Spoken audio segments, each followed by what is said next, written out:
All right. Hello, everyone. Welcome to this afternoon's webinar. I'm Lori Smetanka. I'm the Executive Director at the Consumer Voice. Welcome. We're glad to have you here with us. We're going to be talking today about the proposed minimum staffing standard that CMS released about a week ago and go through it so that we can start understanding it and thinking about how we want to comment on this really important and groundbreaking rules. So, but first, as we get started, next slide, please, Libby. For those of you who are not as familiar with us at the Consumer Voice, we are a national nonprofit advocacy organization, and we work with and on behalf of consumers who are receiving long-term care and services. We represent the issues of consumers, and we do that in a number of ways. We advocate for public policies that support quality of care and quality of life, responsive to consumers' needs. We work to empower and educate consumers and families with knowledge and tools that they need so that they can self-advocate for quality care. We work to train and support individuals and groups that empower and advocate for consumers themselves, like citizen advocates and long-term care ombudsman programs. And we also work to promote the critical role of direct care workers and best practices in quality care delivery, knowing that staffing is really the key to achieving quality care in so many cases. So next slide, Libby, please. A few housekeeping items. So first of all, you heard that this webinar today is being recorded. We will send out the recording after the webinar, and we'll be posting the slides and the recording to the Consumer Voices website. We will take questions at the end of the presentations today to the greatest extent possible. And we are certain that there'll be a lot of them today, so we'll do our best to get to as many as we can in the time allotted.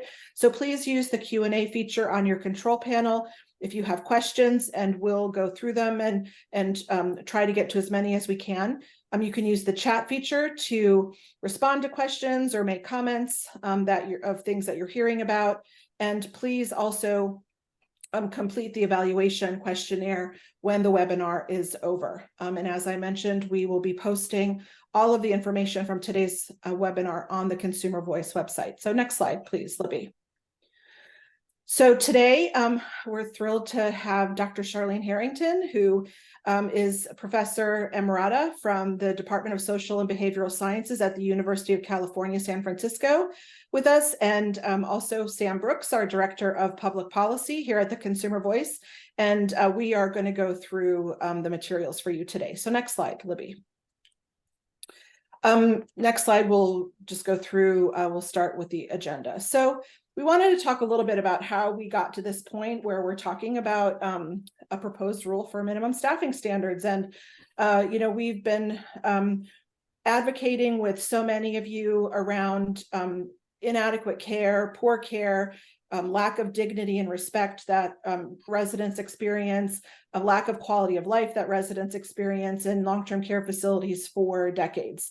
And we know that the root of so many of the problems that residents experience are because there just are not enough staff in nursing homes. I think we are seeing like more than 70% of nursing homes do not staff to what recommended staffing levels have been, that we have been advocating for the last 20 years. And we'll talk about that a little bit more in a couple minutes. But certainly, move on to the next slide, please, Libby. It went backwards. But certainly we know that the inadequate staffing has been the crux of so many problems that we see in long-term care facilities today. During the pandemic that we all are just really coming out of, we know that we lost more than 200,000 residents and workers. And that really highlighted and shone a spotlight on so many of the problems that we have seen in nursing homes for decades. None of the things we saw were new. And I think we've been talking about that, since we went through the pandemic, that so much of it has been long-standing, long-time problems that we've been dealing with, where really nursing homes just have not been prepared to handle emergencies, and certainly have not had the staff available, and certainly not the staff that have been adequately trained in order to meet the residents' needs. And the problems with that really were highlighted during the pandemic, where they just were not equipped to handle the issues that were presented before them, and where families and ombudsmen and others were kept out of facilities as well. But what we do know that during the pandemic was there were homes that were better staffed than others, and they did better during the pandemic in terms of having fewer infections, fewer deaths, and better care for the residents. And historically, and we've presented on this a lot of times here at Consumer Voice, including with Charlene and Sam and with others, that research just is overwhelmingly supportive of better staffing in nursing homes and long-term care facilities, showing that better care is received when there are more staff available. So we know that this is something that we have needed to get to, and what the pandemic did by shining spotlights on the problems in nursing homes is it really highlighted the attention, and it got a lot of interest from the press, from Congress, from the public, that we need to do more. We need to be doing more in order to address the problems that residents have been experiencing that were not just during the pandemic, but have been long historical problems. So next slide, please, Libby. So in February of last year, President Biden issued a set of historic reforms and proposals focusing on improving staffing in nursing homes, also to improve transparency and accountability, both of ownership and of finances, in order to affect and improve the quality of care for residents. Central to the proposals that he put forward was the creation of a minimum staffing standard in nursing homes, and that's something that we at the Consumer Voice and many of you have been advocating for so many years, because we know that without the requirement of a minimum staffing standard, facilities are not staffing adequately, and they're not being held accountable to that. And so it's necessary for us to have a federal minimum staffing standard, because we also know that the current standard of sufficient staff that exists in the reform law is not adequate. It's not being implemented properly, and also for those states that do have minimum staffing standards, they are also not sufficient in order to meet residents' needs. So we really do need a federal minimum staffing standard in order to bring folks up and ensure that residents can get the care that they need. So when that announcement came out, we were thrilled that, for the first time, we could be looking at the potential for actually a federal minimum staffing standard being proposed and potentially implemented. And so we have been waiting for that. We've been advocating for that over the past year or 18 months, working as hard as we can to get the best rule proposed as possible, and have been working with many of you on this as well. So what we're going to do today is we are going to talk about what we've been advocating for. We're going to talk about what's been proposed, and then how you can be commenting on the rule and what the next steps are over the next 60 days while we're in this comment period. So I'm going to turn it over to Sam, who's going to start leading us through some of the content today. Sam? Thanks, Lori, and hello, everyone. I want to right away excuse this cross out here on the second bullet here. We put a lot of effort into this presentation in a short period of time. Really glad to be with you all today. Just picking up where Lori left off, after I think many of us, longtime advocates, residents, family members, when we heard about the minimum staffing standard, the first thing we thought of was the 4.1 hours per resident day standard. This was a standard that has been long advocated for by advocates, residents, families, ombudsmen, academics, and it was the product of a 2001 study by CMS. It was a years-long study that sought to ascertain at what level care is no longer compromised, and residents are no longer at in an increased threat of harm or jeopardy. And so that study found, and anyone who's been in this space for any period of time will know what 4.1 means. The study found that 4.1 hours of direct care per day per resident was what was necessary, and that was a minimum. Under 4.1, care became compromised and residents were at risk. The study found that that should be composed of three direct care nursing groups. The registered nurse, 0.75 hours per resident day, that's 45 minutes. 0.55 hours per resident day for a licensed practical nurse, and 2.8 hours of certified nursing assistants. And that number is a minimum. Residents with more needs will require more care. And many residents do have more needs. So that's 4.1 was just the baseline. It wasn't a maximum. It was at the minimum. This is what each resident should get. And really, since 2001, it's been seen as the gold standard for minimum staffing. Next slide, please. But it's over 20 years old. Today, it's over 22 years old. Residents have higher care needs now. Individuals are staying home longer and receiving home and community-based service. There's been a significant rebalancing between institutionalized care and care at home. Residents that are more functional and more capable are staying at home, and so those residents that can't are remaining in nursing homes. More residents, and the CMS rule itself points to residents with mental health issues and residents with cognitive impairments that require more care. So while we knew that a standard would come, what we thought was it would be over the 4.1. Residents are sicker, it's been 20 years, or residents are in need more of care, it's been 20 years. After the announcement, we started to support the announcement. There was an immediate opposition from the industry that hasn't let up, and CMS began its regulatory process. Next slide, please.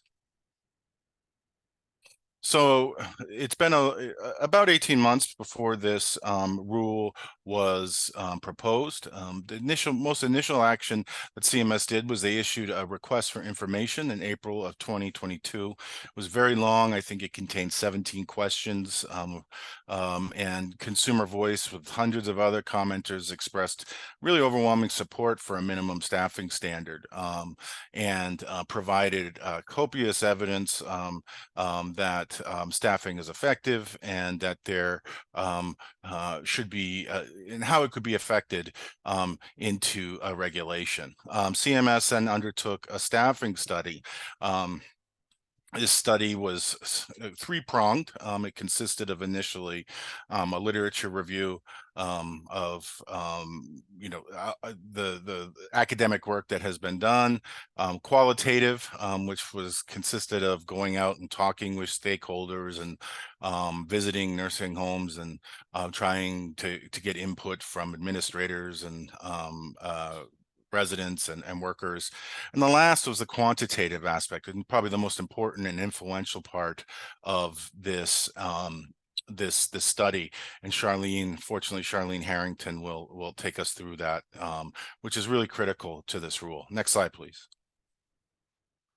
So what does CMS propose? Lots of slides before we got to this, but we wanted to give you some background. So CMS has proposed a two-prong minimum: 0.55 hours of RN care per day, and 2.45 hours per day of CNA care.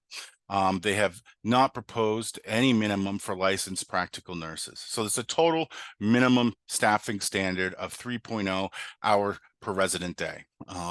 CMS claims it's not a total standard, that potentially that this is only a standard for two categories, but certainly they are not implementing any other requirements. If you note, this is significantly lower than the 2001 study. The 2001 study recommended 0.75 hours and 2.8 hours of CNA care. So at these levels, according to the 20-year-old study, care would be significantly compromised. per day. There's a question per day is per 24 hours. Staff still must, the facility still must staff to the residents' needs, the acuity levels. This means, you know, not all care is the same. Some residents are going to need more care. So these are just baselines, is what CMS is telling us that staffing will have to be increased to meet the needs of residents. Unfortunately, there's really nothing in the rule to describe that increase. One positive thing we're very excited about is the registered nurse required 24/7. Next slide. So this is great. Nursing, the rule is proposing nursing facilities must have a registered nurse on site 24 hours per day, 7 days a week. The current regulation only requires an RN to be present 8 hours per day, which is really terrible, and something that even the industry has supported 24-hour RN in the past. Registered nurses play such a critical role. The CMS study found a direct correlation between better care and increased registered nursing hours. Studies through the pandemic showed that more registered nursing hours meant better care, less COVID cases, and less deaths. And importantly, RNs are trained in a way that they meet needs. They can do certain evaluations, do certain practices that LPNs cannot do and CNAs cannot do. So we really are glad about this. We do have some concerns. What does available mean? Does that mean that they can be doing administrative duties and only need to be called upon should there be some kind of emergency? More on that, we're going to talk about what we can comment on later, but that is some good news in the rule. Next slide, please. This is just going to be an overview. Again, Charlene is going to get into the nitty gritty of the numbers, but CMS is allowing facilities not to comply with minimum staffing standard. We've heard a waiver. We've heard that CMS thinks this could be as high as 42%. Which is just absolutely unacceptable. Waivers are 1 year long. There's no limit, though, on the number of waivers you can get. You can get as many waivers as you qualify for.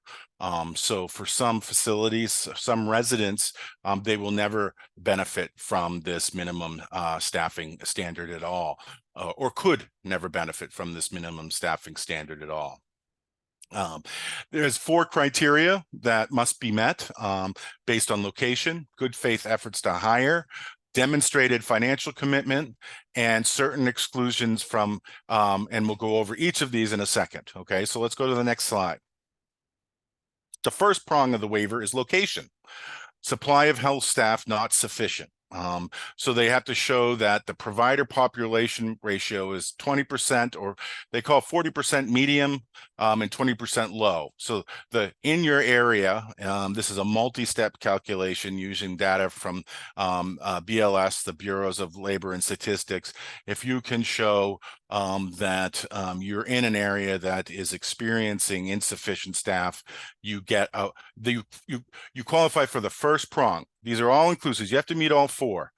Or the next closest long-term care facility is 20 or more miles away. CMS has been obsessed with rurality throughout this regulatory process, talking about we have concerns about rural facilities. We're going to talk more about that later in a second. Next slide. So good faith effort to hire. They must have recruitment and retention plan in accordance with 42, with another part of the regulation, which we're going to talk about in a second. So they have to have a plan to recruit staff and retain them. And they have to have shown a diligent efforts to hire, offering jobs at prevailing wages. So this does not mean they have to create better jobs to entice workers, but instead they only need to be offering them at the prevailing wage. One of the critical reasons that we are having a staffing crisis is that job quality is not good. The average CNA resident is, CNA salary is $17 an hour. Here, they do not have to show any effort to increase wages or to take some kind of step to entice more workers. They just have to show that they're offering it the prevailing wage, and they have to show that they listed these jobs in recruitment forums, papers, something to that effect. Next slide. This is a very vague prong of the test. Requirement that a facility must document the financial resources it expends annually on nursing staffing relative to revenue.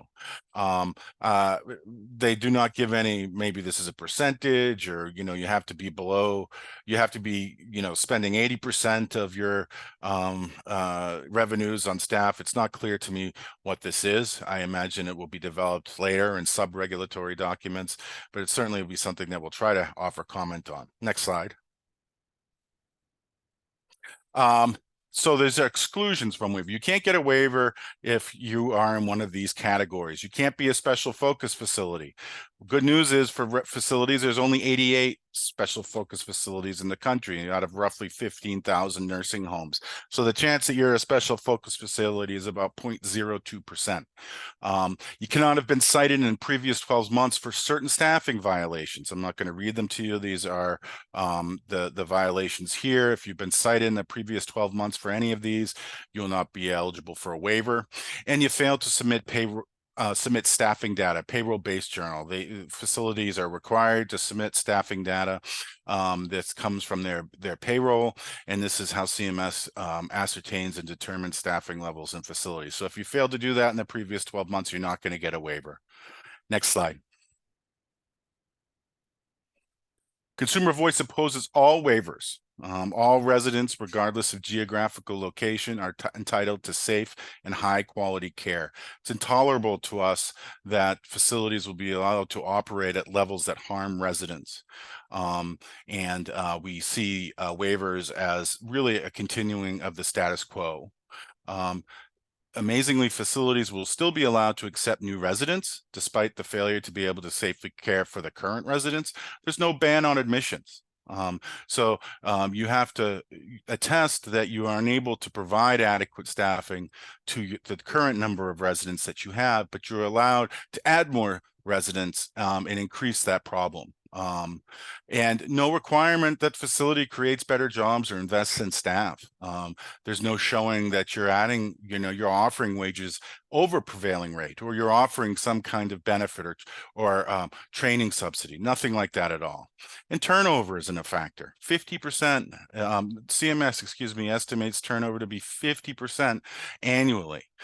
So there's nothing here to try to drive down turnover. It's not a job crisis, it's a job quality crisis. And when you have to replace every other staff member every year, that plays a big role. Next slide, please. Timeframes for the phase-in. This is going to be phased in. For the 24/7 RN, registered nurse, urban areas are going to have 2 years from the date of the final publication of the rule. So when the rule becomes final, urban areas will have to comply at 2 years later. For rural areas, it would be 3 years from the final publication of the rule. These rural and urban terms are determined by census data, and it's complicated, but that is how they do it. The minimum staffing standard, the CNA and RN requirement for urban areas, it's going to be 3 years from final publication of the rule. For rural facilities, it's going to be 5 years. Next slide. So we find these unacceptable. It could be 7 years before this proposed rule goes into effect in rural areas, or at least I should say until residents feel the effect of it in rural areas. You have 5 years to phase it in. There's a year. It cannot be, you're not cited for this until your first annual inspection. And it's going to be probably a year from now before this rule becomes final.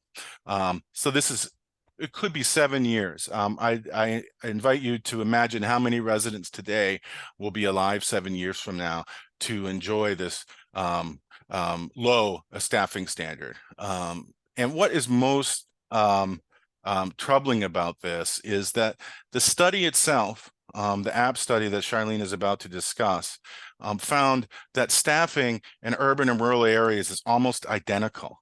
If you look at the numbers here, There's a negligible difference between the RNs, and there's a negligible difference between the CNAs. The only significant difference, if it is one, is about a 6-minute difference in LPNs.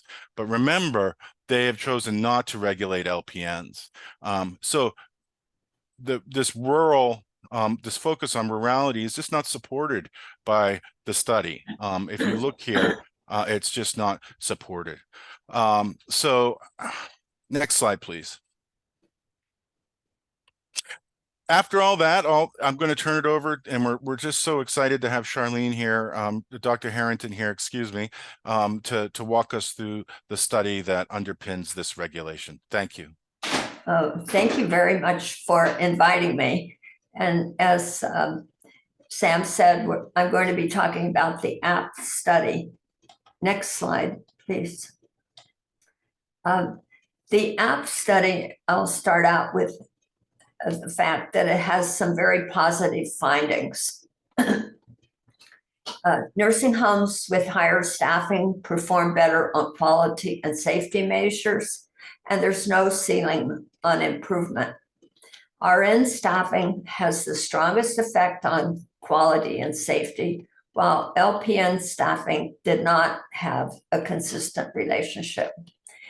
This confirms the data that we've known for over 20 years from multiple studies. Nursing assistants have a strong relationship with quality and safety, but not until they reach a threshold of 2.44 hours per resident day or higher. And so APT concluded that the results show a potential role for setting a minimum staffing standard. Next slide.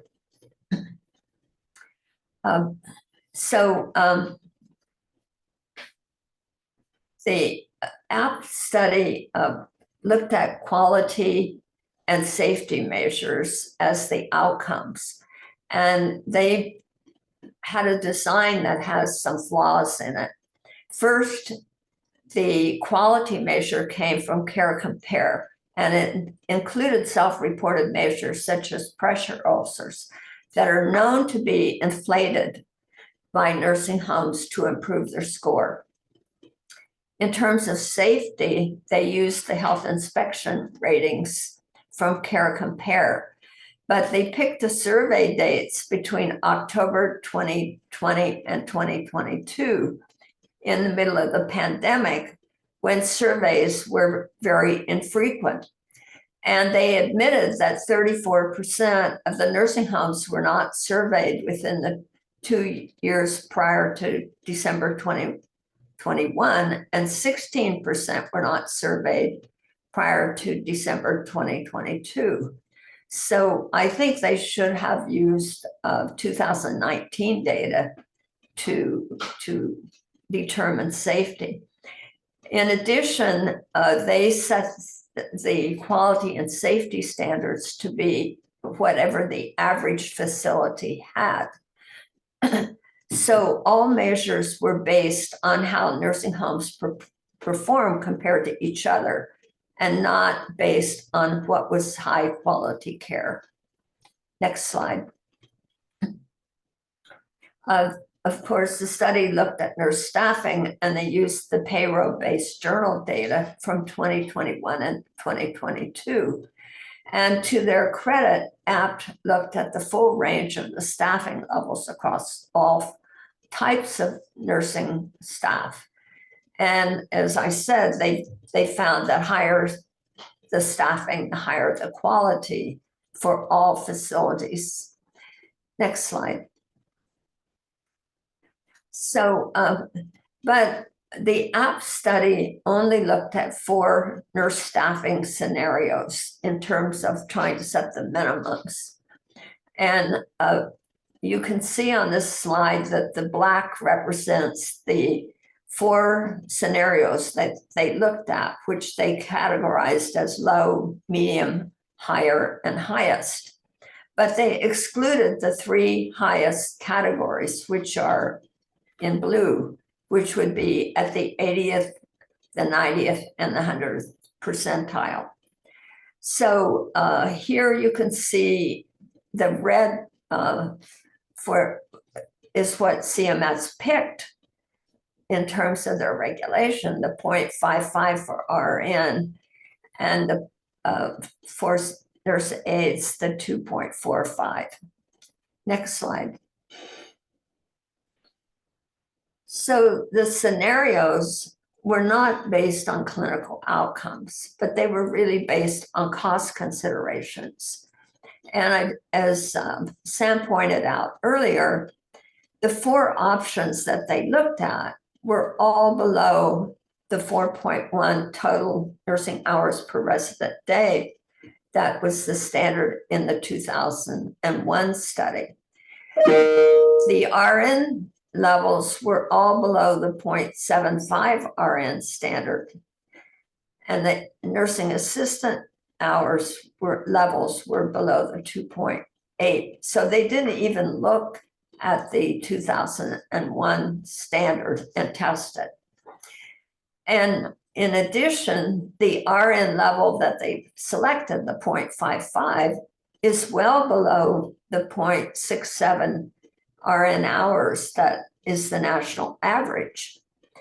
And the nursing assistant hours they selected of 2.45 is below the national standard. I mean, it's slightly above the national standard of 2.22 nursing assistant hours. Next slide. So the app study looked at 3 different options for setting the minimums. One would be to set the minimums for RNs, licensed nurses, and total nursing. The second was to set minimums for RNs, LPNs, and nursing assistants and total nursing. And the third was to set minimums for RNs and nursing assistants only. And of course, CMS selected setting the minimums for RNs and nursing assistants. But they did suggest in the regulations that there could be an alternative of setting a minimum for total nursing at 3.48, which was not even an apt option that they looked at. So CMS should have selected the app options 1 and 2, which would have covered all of the nursing staffing levels. Next slide. So the CMS proposed regulations failed to set a minimum standard for licensed nursing. The RN level that they propose of 0.55 is simply not sufficient to provide RN care, let alone to cover a lot of the licensed practical nursing care. LPNs substitute for RNs, and they're definitely needed to provide medications and treatments to residents. Then there was a fatal mistake as far as I'm concerned, which is the APT and the CMS assumption that nursing homes will retain their existing LPNs and simply add RNs and nursing assistants to meet the new requirement. When in fact, we know that many or most nursing homes will convert an LPN to an RN and reduce their total LPN staffing to save money if there's no minimum licensed nurse requirement. And some nursing homes will actually convert LPNs to nursing assistants to reduce their cost. So CMS must set a minimum standard for both licensed nurses and total nursing. Otherwise, it's potentially dangerous because nursing homes can reduce their licensed nursing. Next.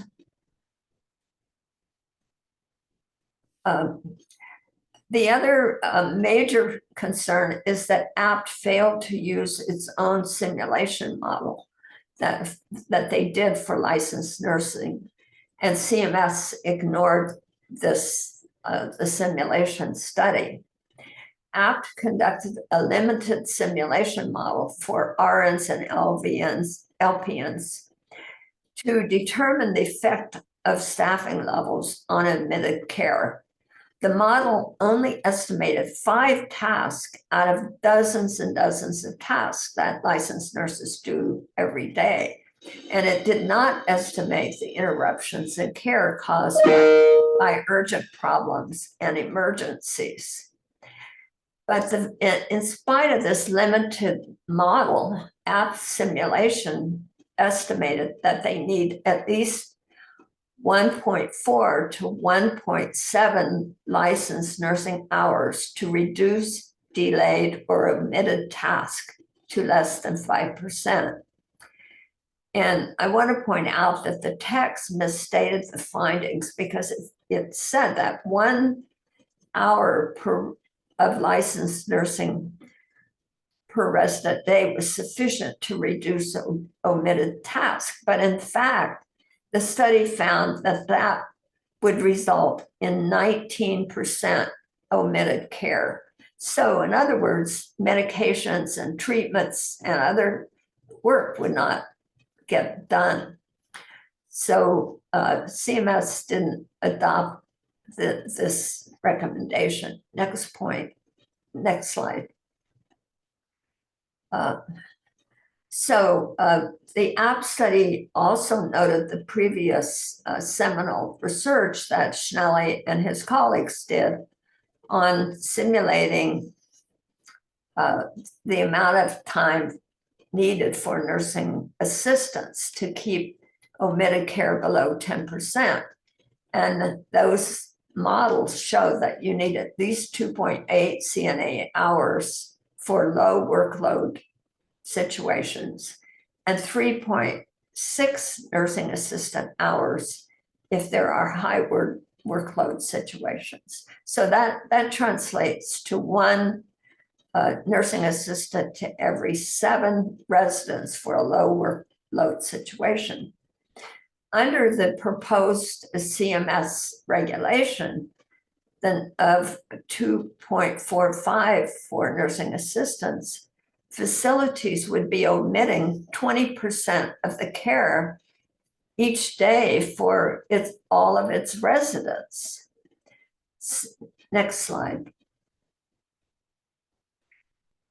So if you add the APT simulation hours of 1.4 to 1.7 licensed nursing hours to the Schnelly simulation data, you get a total minimum nursing hours of 4.2 to 5.3 per resident day.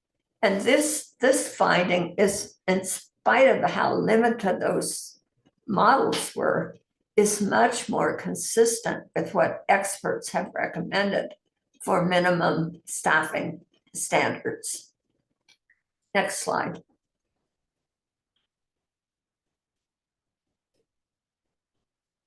Finally, I want to talk about the cost estimates that APT and CMS did. The APT used the Medicare cost report data for 2021 and estimated the combination of wages and benefits for different types of staff. And they came up with a cost of not just for the RNs and the CNAs, but for setting a standard for total nursing and licensed nursing and RNs of 1.5 to 5.3 billion. Now, that sounds like a lot of money to us, but they failed to point out that this is less than 5% of what nursing home revenues are. So they didn't put it into context. This is spread across 15,000 nursing homes. But the problem is that APT and CMS overestimated the RN costs because they assumed that nursing homes would keep all their existing staff and add RNs, when in fact nursing homes will substitute RNs for LPNs rather than adding a new RN at $44 per hour. And the last point I'd like to make is that when you have such a small increase in the standard, nursing homes certainly don't need additional funding. After all, 50%, more than 50% of all the nursing homes in the country already meet these staffing standards. Nursing homes receive over $100 billion in Medicare and Medicaid. And we know a lot of the nursing homes are diverting money into profits and real estate rather than spending money on resident care. Thank you very much. We'll go back to Sam or Lori. Me, thank you. Thanks, Charlene. That was fantastic. We'll be releasing more information on this study. And folks, hang on to the end. We're going to tell you how to comment and also talk about some additional steps where we're going to take to help you comment. As you can see, this is going to be there's going to be a lot to comment on, and we want to help facilitate that. So thanks again, Charlene. Just so grateful for your wisdom on this issue. There are a couple other things in the rule that I wanted to talk about. We see this as a positive development. They're proposing that states will be required to report annual Medicaid spending on direct care workers and support staff. This is the idea that the constant refrain from the nursing home industry is Medicaid doesn't pay us enough, but we have little insight into just how much what funding, how Medicaid functions. A lot of it is hidden in related party transactions and other types of accounting transactions, and this is a first step here to trying to show just how much of our taxpayer dollars goes to care and how much goes to other things such as administrative costs, rents, other things like that. They're going to be asking that this be submitted for direct care workers and support staff. Direct care workers is defined very broadly, so it will be critical. This will be something we comment on, that the staff type be broken down. We can't have large aggregated numbers because we just won't really get a good idea of how much is going towards direct care.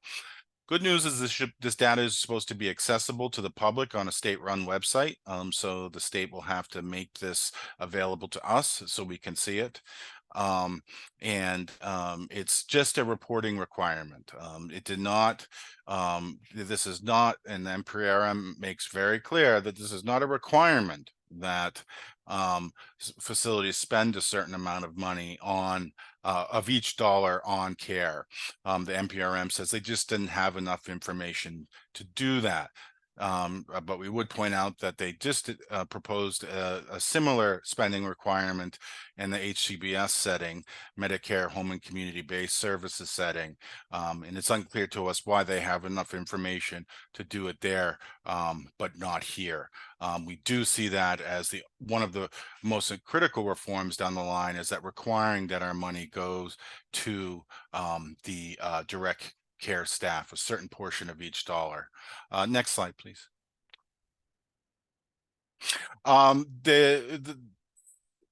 This is adding on to, this facility assessment section adds to an existing requirement that was implemented several years ago. Facilities are required to do annual assessments of their facilities, including of resident needs, and ascertain the acuity of their residents, and make sure that they have all the resources available. They're adding some additional requirements about staffing plans and resource allocations. So I think CMS is putting a lot of eggs in their basket, saying that we may be only requiring 3.0 hours, but you have to do this assessment, and this assessment should show what your resident acuity is, and then you have to staff to it. We have been privy to the facility assessment process for the past 5 or 6 years. Or I think it was in the 2016 regulation. It is not shown to be that effective. It certainly will be dependent upon enforcement. And we just have not seen how this has made a big difference. Next slide. So comments are due on November 6th. Consumer Voice will be providing template comments and more materials to empower folks to comment. It's going to be critical that your voices are heard. The nursing home lobbying industry already has their comment page up on, and the first thing on their page is tell them not to do it. And this is a once in a moment lifetime for residents. There hasn't been in decades such a crossroads here where a protection for nursing home residents that will save lives and increase care outcomes and make lives better. This is a once in a lifetime opportunity for us, and we're going to need everyone on the boots on the ground, and we're going to help provide the framework to comments and what to say and to how to make your voice heard. The link to the comments page is right there, but we hope that you'll wait and wait for us to give you some more information on how to comment. We want these comments to be substantive and ensure that we have a strong staffing standard. And we'll be having more webinars and events to come. We need to really rally around residents. At the end of the day, remember, it's residents that suffer, it's workers that suffer with understaffing, and we can't tolerate it anymore. And this is our opportunity to really make a difference in nursing home care. So we're calling on all of you to stand with residents, and we're going to help do that. We're happy to take some questions now. Thank you so much for attending today. Thanks so much, Sam and Charlene, for your excellent presentations and overview of what is actually a very complicated rule, and one that we were really disappointed to see. We had expected and wanted it to be a lot stronger, to promote quality care for residents. And as both Sam and Dr. Harrington said, it's really incumbent upon all of us to provide comment. I do want to just take 1 minute to talk about the process for all of you, because I'm seeing some questions about, like, when does this go into effect, or when do different pieces go into effect? So for those that don't follow the regulatory process as carefully as those of us who work on this all the time do, these are proposed rules from CMS. So right now, none of these provisions are required. And so what they're doing is kind of putting out this proposal as to what they think they are going to do, or what they potentially would like to do in terms of establishing requirements for nursing homes. So this is our opportunity. We have 60 days to comment and tell them what we think about the proposals, and to offer suggestions, recommendations, feedback, rationale for why this is or is not a good idea, and what they could be doing better. And then CMS will review all of the comments. And then at some point, the expectation is that they would put out final rules, which would then become requirements for the long-term care facilities. So we don't know what that time frame will look like, but we know we have 60 days right now to provide comment on these rules. And based on our opinion of them, we think they need to be made a lot stronger. And so we really need to be commenting on them. So there are a lot of questions. Other thing I would say about some of the questions that have been proposed is we don't have all the answers about why CMS did or proposed some of what they did. So all we can do is speculate or read through in the beginning parts of the Federal Register document that they've posted. They list out some of the rationale that explains some of why they did certain things, but we definitely need to be commenting. Excuse me. So Jocelyn, can you help us out with a couple of questions? Sure, there are a lot of questions, and I've been looking through them as you've been talking.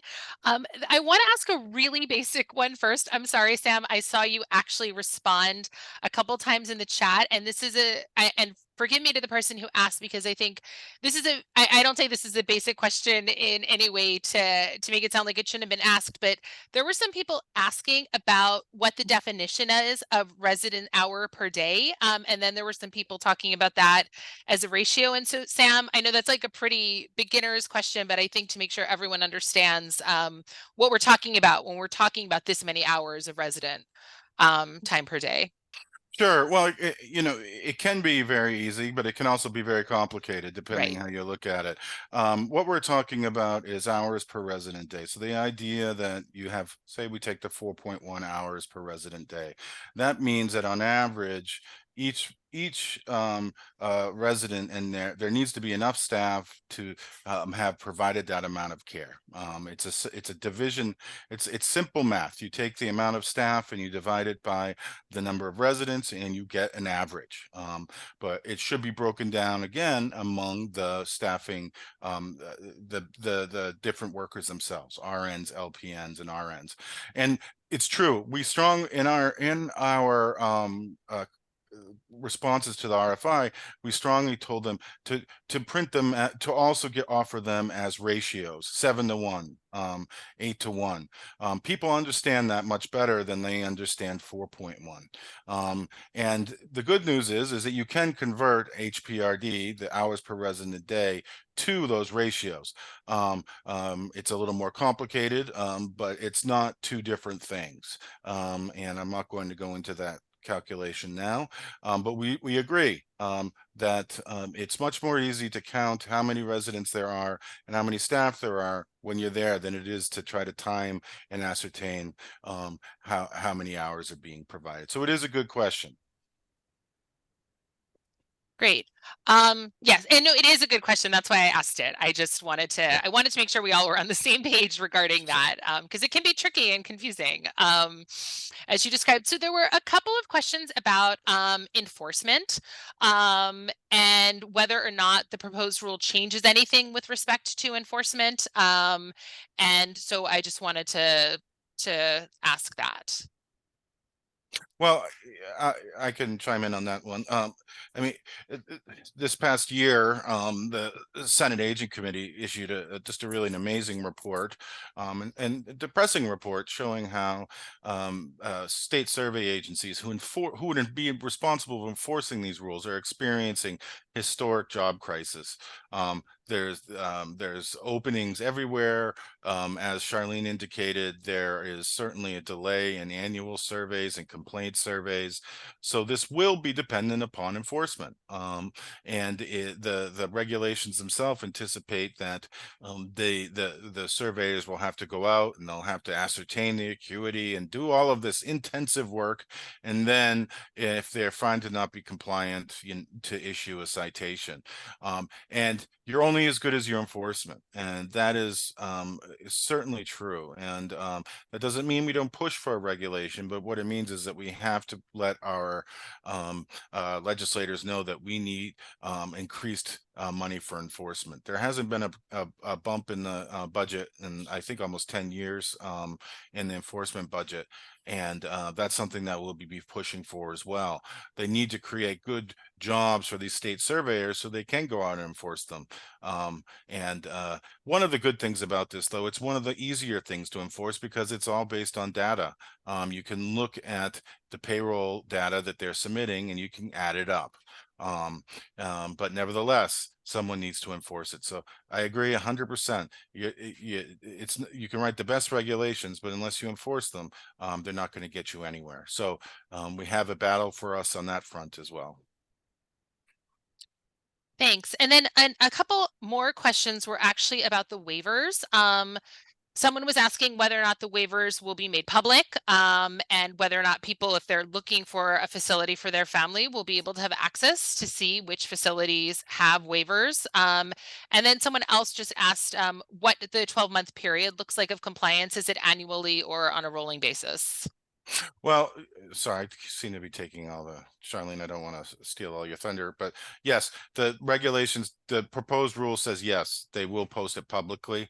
We would think that should be posted on Care Compare. This facility is not able to provide to meet the staffing standard, and that should be very public and very accessible.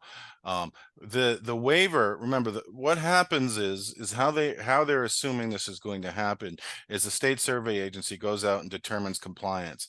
If they're not compliant, and that could be any time of the year, if they're not compliant, you have to determine whether they're eligible for a waiver, and the waiver will be from that period of time for a year. It's not as far as I understand it, it's not from January to January. It's from when non-compliance is found for a year. I don't know, Charlene, if you want to add anything to that. No.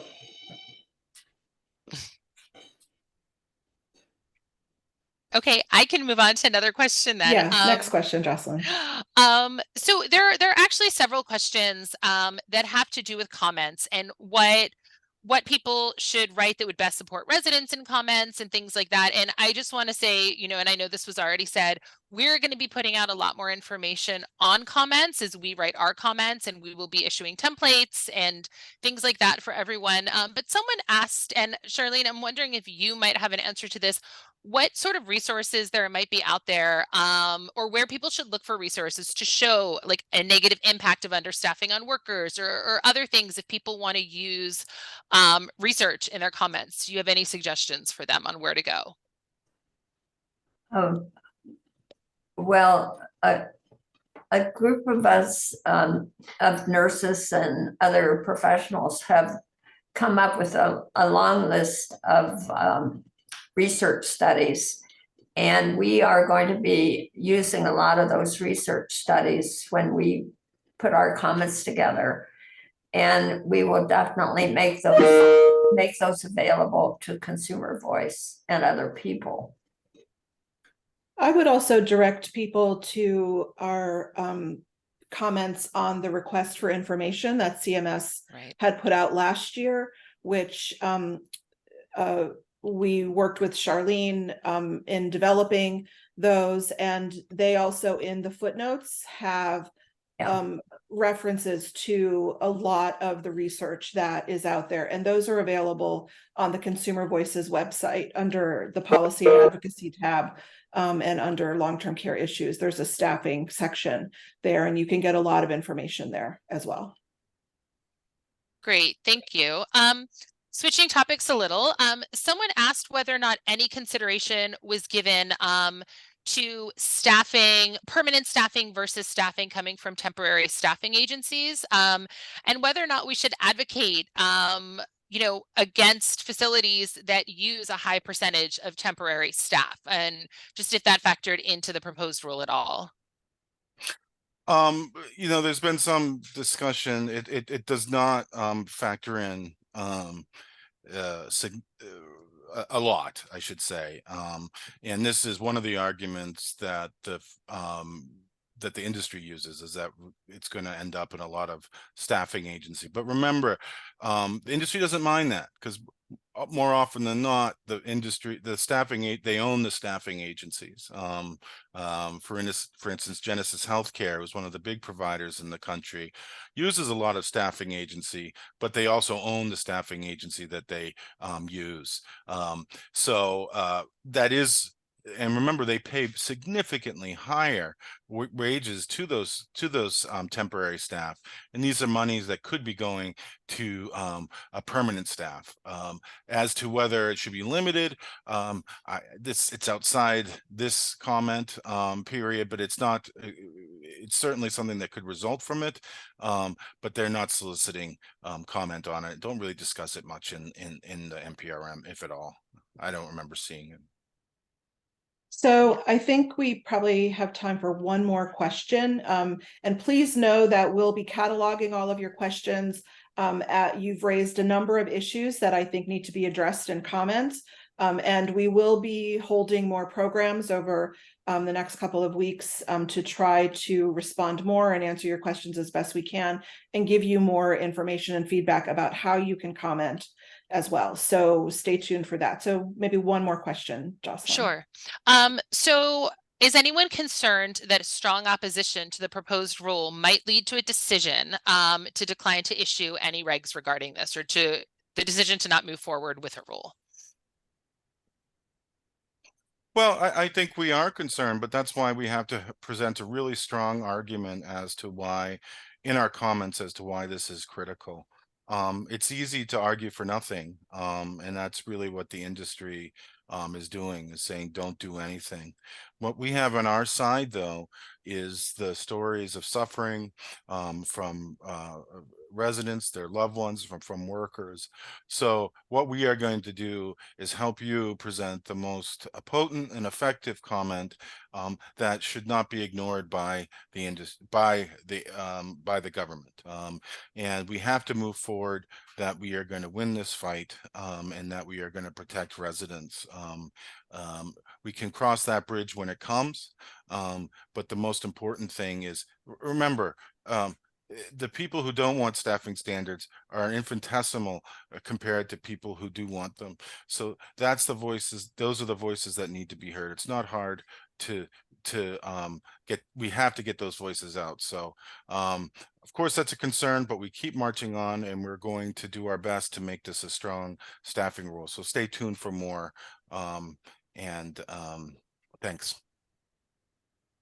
Well, thanks so much, Sam and Charlene. Thank you so much for being part of this webinar today. It's, again, the first step to responding.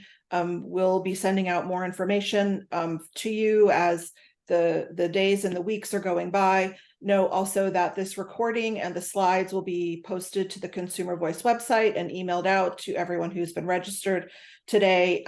Please don't hesitate to contact us if you have questions or need more information about anything that we've talked about today. And again, we will be sharing a lot more in the coming days and weeks. So thanks so much for joining us this afternoon, and we'll look forward to talking with you soon. Have a good rest of the day.